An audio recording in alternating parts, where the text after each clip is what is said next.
Hello, everyone. This is Selena, and today I'm so pleased to be here with Rachel Pereyra. She is a operations guru, and we are going to talk about ops and really how do they improve your business. So I'll just for those of you who don't know me, I'm Selena Guerrero. I'm a business and sales coach. I really help B2B consultants and service providers reach their new level of revenue and helping them really plan that out, creating action items, and then holding them accountable with support to achieve that, because business is complicated. You have to have a lot of parts working together to be successful. And that's the reason, one of the reasons that I wanted to invite Rachel to this conversation today is because, especially in revenue generation, sustainable sales, having operations around that is as important as the other parts of your business. So Rachel, thank you for coming today. Thank you so much for having me. I am excited to be here. Well, we had talked about sharing some questions, or I was going to ask you really, what do people need to be thinking about in their operations and improving their operations? And we're going to run through about three really, I don't want to say it's not rapid fire, but we want to get to the point because we know all of your time is very valuable. I'm going to ask Rachel three key questions. And if you're listening, this will really help you. No matter if you're a small business, like an early stage, or you're more, you're a higher, you've been business longer, you have more moving parts. The idea here is that we want you to think about your own audit of your operations, about where you are today and what is your next best step. So before we do that, Rachel, why don't you just tell everyone a little bit about yourself, and then we'll get to the questions. Yeah, thank you. So I'm Rachel Pereyra. As Selena said, I'm just outside of Austin, Texas, with my wife and my kids. I have been working in operations people leadership for right around 12 years. My background is in retail and finance, specifically consumer lending and investment management. And that experience helped dictate my business now. And so my business right now provides operations services for scaling small businesses and social justice nonprofits to help more people of color, women, and LGBTQ plus folks achieve greater success, because with greater success comes power dynamic shifts. I'm all tingly. I love that. I love this mission-driven focus that you have. It's so exciting because, we talk about like ops is like, oh, there's just this thing, right? But it's really a catalyst for real change, real power shifts. I'm just like so excited by what you just shared. Thank you. Thank you. All right. So I know we have a lot to talk about. So let me jump in and start with question number one, which is, I always like to take a step back. If you've listened to my lives before, my conversation, like we make a lot of assumptions about what sales is, what operations is, what marketing is, what revenue is. So what is operations, and really when do we need it? Or maybe we just start with, what is operations? Like, what does that actually mean? Yeah, so when you think of operations, it's a very big encompassing piece in the business.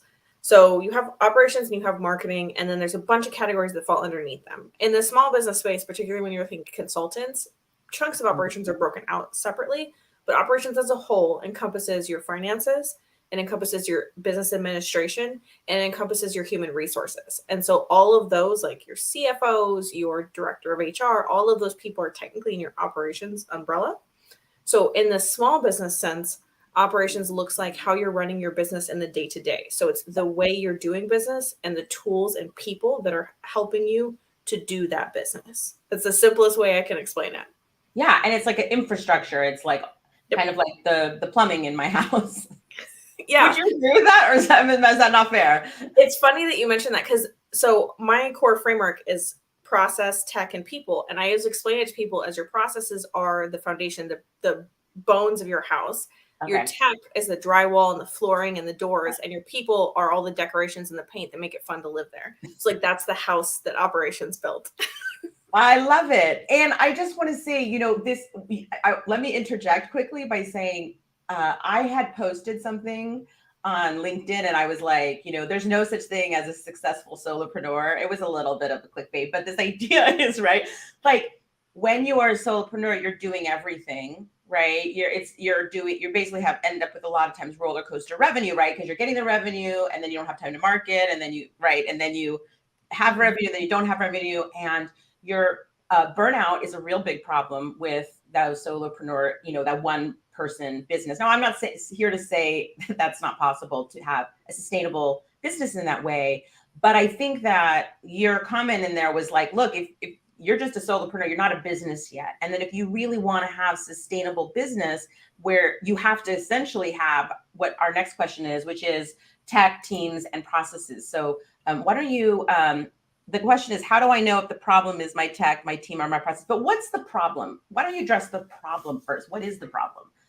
Yeah. So before we dive into that, just say, I remember that post on LinkedIn, and I think there's a big disconnect between people on what solopreneur, what the difference between that and a freelancer is. And to me, there's not a difference other than an intention. A solopreneur has the intention of growing a business, but they're at that freelancing stage. And I'm not knocking it. That's how I started.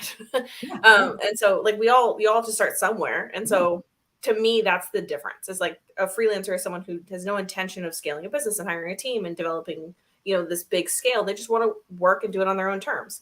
And a solopreneur is someone who is on their own now, but has intentions to scale larger in the future. So I love that you posted that, because I think it triggered a lot of discussion.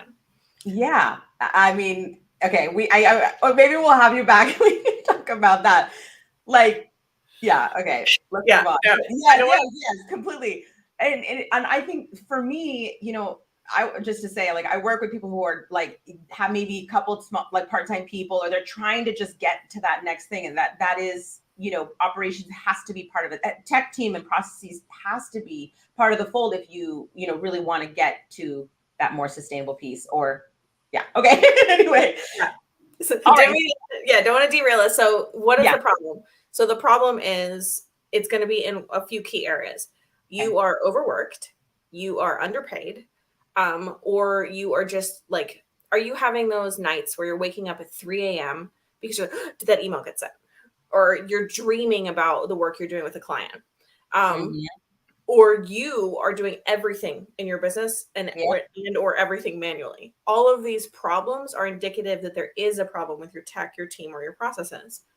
And how do you know the difference? So everyone always comes to me, almost everyone, I say like 98% of the time, think it's tech. And 98% of the time, it's not. Tell me more. So the tech is only as smart as the processes you put into it and the team who uses it. So if your tech is your problem, chances are the problem is actually your process and the way you're doing something. So let me back it all the way up.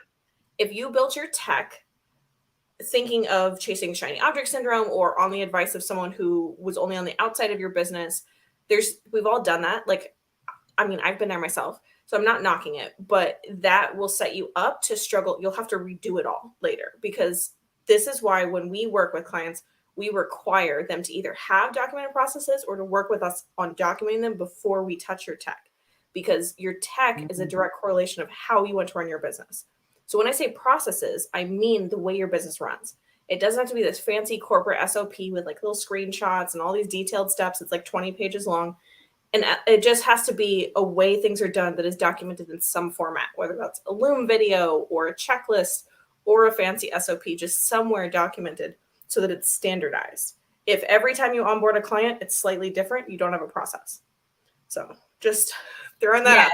Like mic drop. I love it. I mean, so I'm a kind of one of those shiny object syndrome when it comes to like SaaS products, like, online tools. Like I have tried everything, and it is such a distraction. I have spent like thousands and thousands of dollars on tech. I have spent thousands and thousands of like hours, but it's total like waste. It's total stalling. It's totally like just has nothing to do with generating revenue in my business. And I just love that you say, and I did just actually have a coaching call about this recently, where it's like, I don't want to give everyone the impression that just because I'm covering this tool, you should have it. And I think you're really taking it to that next level of awareness, which is like, it doesn't matter. It's about the process, right? It's really about having that process in place to make the tech work. And it's almost like I kind of I don't know if I've ever really like thought about it that way. Maybe because I've never been that successful around it. Maybe that's been my problem all along. Well, and the controversial mic drop moment number 2, this is my beef with system strategists as a whole in the industry, because if you come into someone's business to set up like whatever tool you're certified in, sometimes that's not the best tool for them. Sometimes it's just the best tool you know.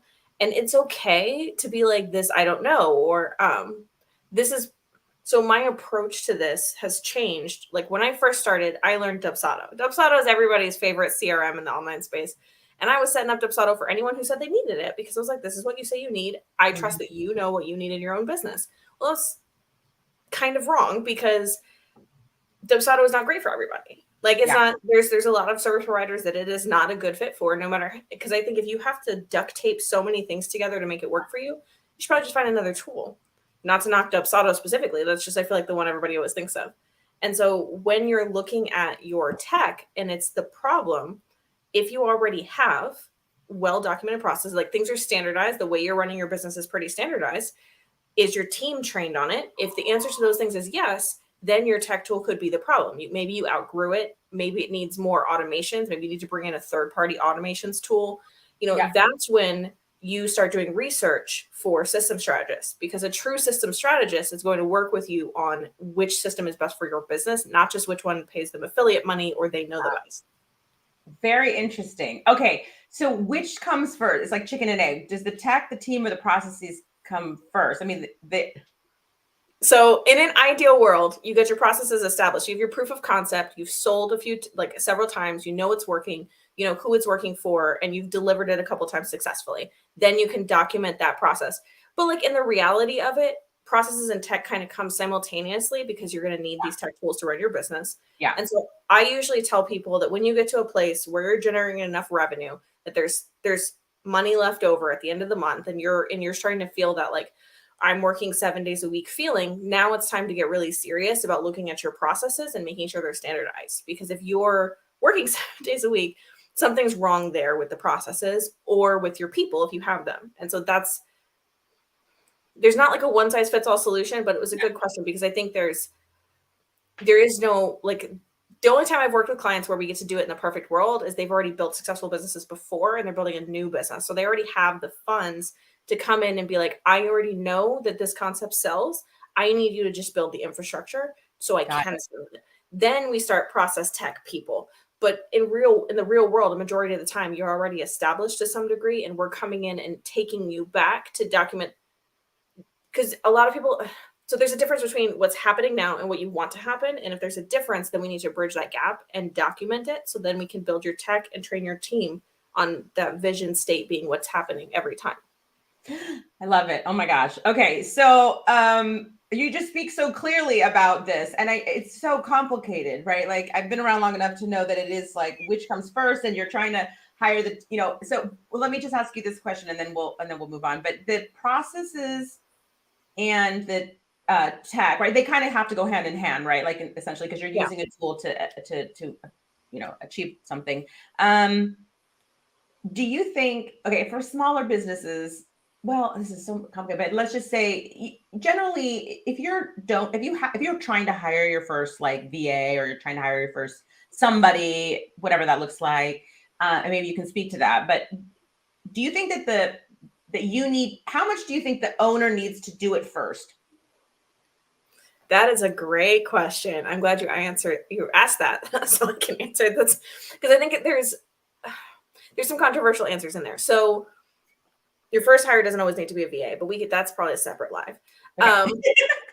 And I think as a business owner, my personal belief and philosophy is, to some level, you should understand every area of your business as a business owner, because otherwise, how will you know how to set KPIs or key performance indicators for the consultants or employees you're hiring?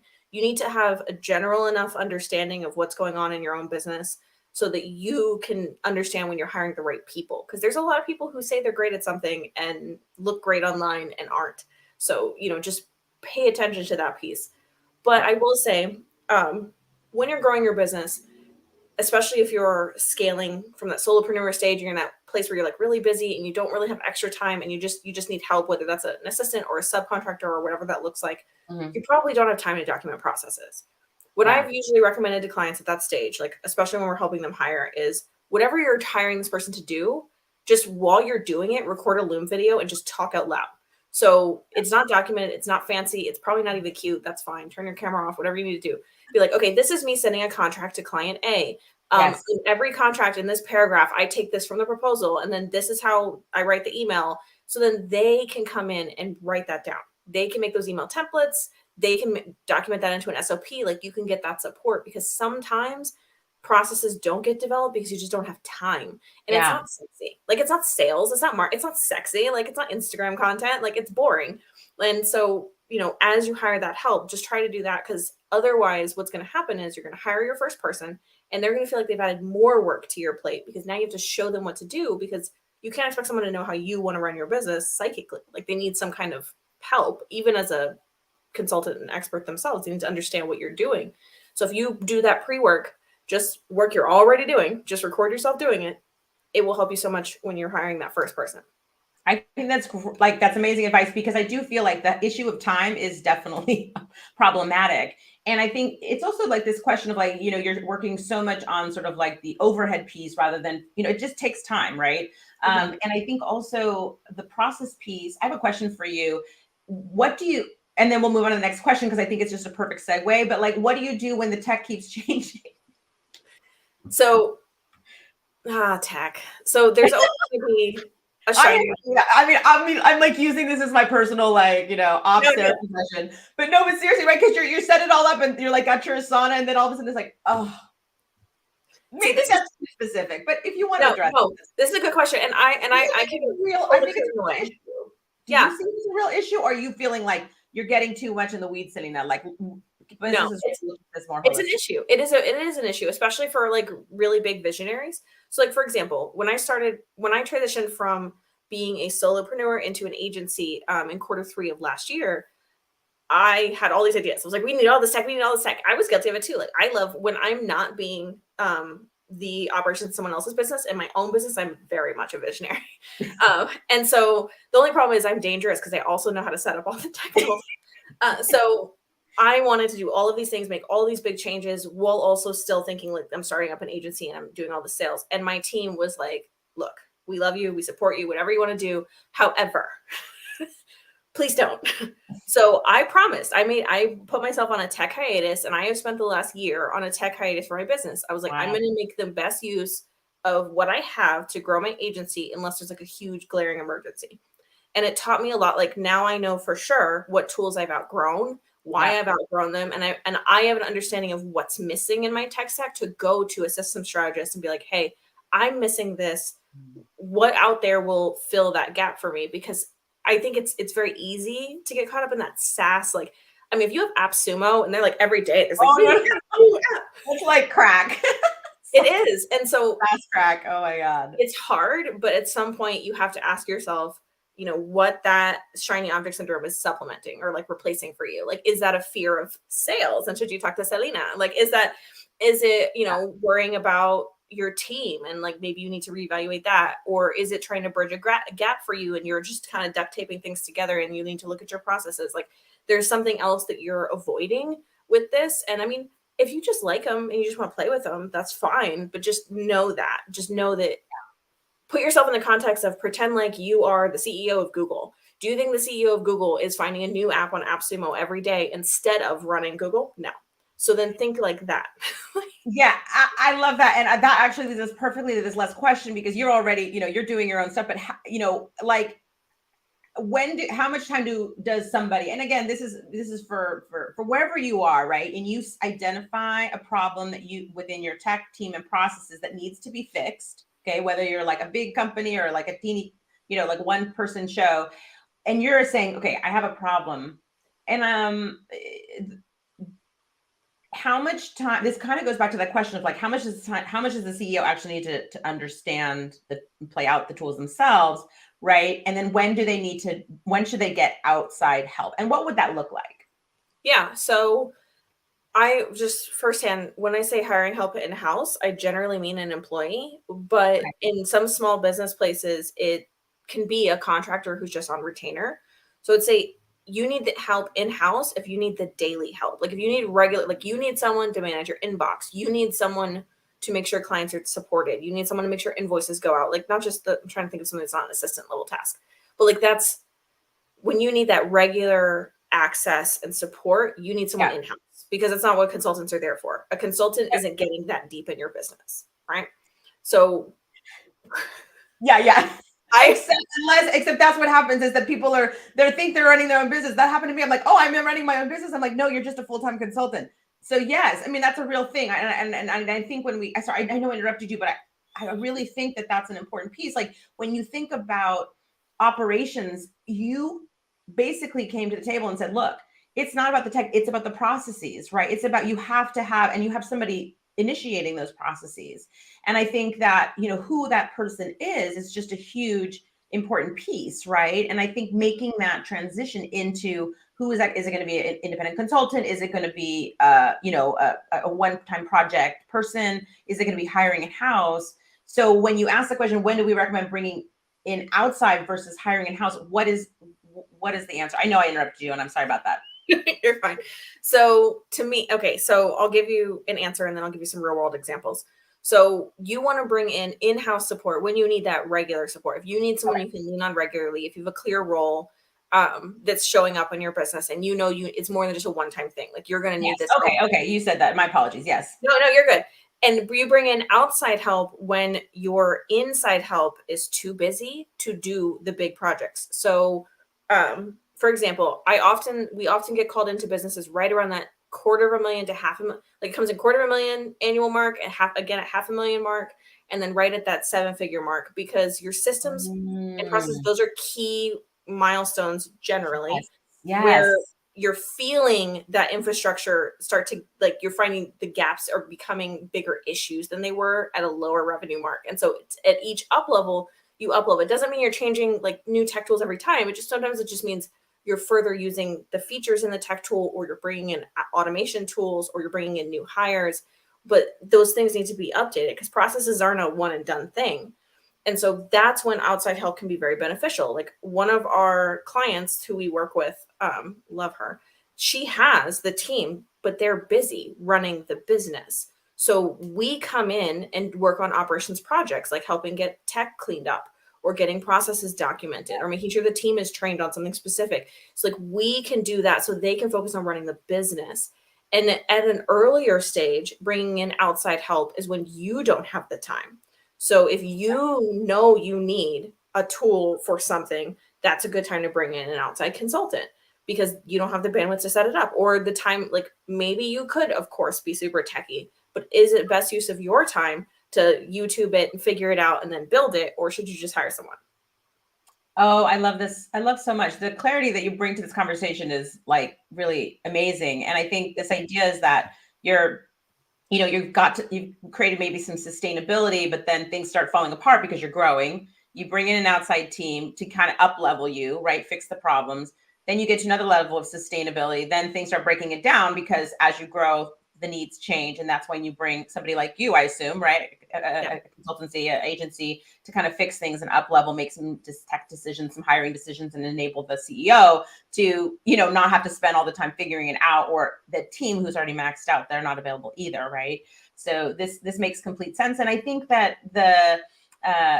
it's really interesting that how ops is so dynamic, right? It's not just that one thing, right? I mean, so many times I think we think, yeah, to your point, like, oh, it's just tech, right? And it is. It's not only it is team processes and tech, but it's also like, what does that look like at this stage? Things break down, right? It's kind of like this kind of constant shedding of the skin, right, to get to that next level. And how does that scaling happen? Through operations, right? Yep. Yeah, no, I think marketing and sales are very sexy. Like they're what you see externally. It's creating the content, like it's bringing in revenue, so you can tie a direct ROI to your sales work, right? Like you can track and be like, how many sales calls have generated in clients, and what does that cost? Like you can map all that. It's a lot more ambiguous to add a dollar ROI to your operations, which I think is why some business owners, as they're scaling, they're like, oh, I don't need that, or I'll just figure it out. Because if it's not broke, why fix it? I'm like, I would argue that one, it is broke because you're working all the time. And two, because it needs to be fixed so you can scale sustainably. Because I've come in and worked with business owners who had a $25,000 a year and then a $250,000 a year.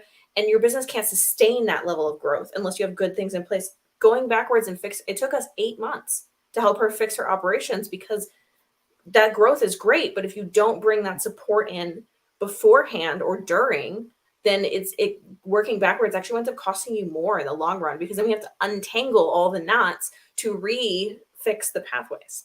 And you're losing clients because they're not being served correctly, and you're losing team because they're completely maxed out, and you're feeling burnt out, right? I think there's nothing sexier than like a great process. Seriously, it's like, I'm like streamline is sexy. Okay, I love that. That's funny. Marketing and sales. Okay, but because okay, that's a whole other conversation. See, I told Rachel before this conversation, like, rein me in if I keep, if I start going somewhere else. I have so much. We'll just have to have 3 more of these. Yeah. What's that? We'll just have to do 3 more of these. Yeah, I love it. I love it. Oh my goodness. Okay, I just think that's been amazing. Just so much clarity in this conversation. Anyone who's listening, they can reach you at you can reach Rachel at Mastermind Business Services. But can you tell us how you work with your clients? That would really help. Yeah, so I have an agency full of operations experts, and we offer a few key services. So strategic planning, when you're a small business owner looking to accelerate your growth and really focus on the things that will move the needle forward in your business, we'll work with you on that. We have we have process mapping and tech audits. They go hand in hand. So if you're having, like, for example, your client journey, you're feeling like something's missing, you're not sure where, work with us. We'll help you map it out and then audit your tech to make sure it's flowing according to the way the journey wants to go. And then we also work with businesses on a project basis. So if you come to us, if you're having trouble with, one of your tech tools, or you need your processes documented, that's something that we work with clients very often. And when you're in that $250,000 scaling to $1 million stage, you're not ready for a full-time director of operations and operations manager, and we can be your support in the interim. So like, we have a couple clients who we work with on one operations project every quarter, so that way they can kind of scale while delaying having to hire that full-time person until their revenue is like ready for it. Yes. Yeah. And then I do one-to-one work with clients. I work in a fractional COO capacity, so there's consulting and some strategic advising in that. And that's the way to work with me and the team. Awesome. Wow, that's amazing. If you're listening on this, I'm like, if you're like struggling with these issues, like, I'm like, call Rachel now. Okay. So Mastermind Business. Yes. What? Dating myself a little bit here. I'm like, yes. Yeah, I'm like, oh, wait a minute. Do you have her on LinkedIn or wherever you're listening? I'm sure Rachel's very accessible. So, well, Rachel, thank you so much for this like super informative conversation. I'm really grateful for your time and your knowledge and sharing it with everyone. And thank you so much. Thank you for having me. See you later, everyone. Let's see if we can actually wait before we go. Let's do the music. I have this music I meant to play earlier. Here we go. Ready? Let's see.